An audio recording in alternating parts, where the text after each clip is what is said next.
Biyayya duniya ce, sannan biyayya tarbiyya ce. Duk mutumin da bai samu isasshen tarbiyya baya iya biyayya.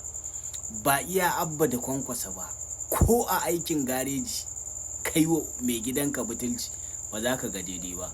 Don haka da Abba da Kwankwaso dai Mutu ka raba. Biyayya ce ta haɗa su, kuma biyayya ce za ta raba su. Ai Abba ɗan gidan tarbiyya ne. Su wancananka da suka bankara ya ƙarshen su yayi, ya kuka ga ƙarshen su. Don haka da mu da Abba gida haka muke, da mu da Kwankwaso haka muke. Muna nan muna yi, mutanen kirki muke bi ba mutanen banza ba. Mutanen kirki muke bi ba mutanen banza ba. Kwankwasiya amana muna nan. Abba gwamnan jihar Kano 4+4. Kwankwasiya amana, Kwankwaso shugaban ƙasa insha Allah 2027 muna nan muna yi. Yan bakin ciki sai dai ku mutu. Na rantse da Allah da bakin cikin Kwankwaso za ku mutu. Duk sai kun mutu da bakin cikin Kwankwaso, tunda kuka sa a ranku cewa wani kuna so ku ga bayan shi, wallahi sai kun mutu da bakin cikinsa. Kwankwasiya amana.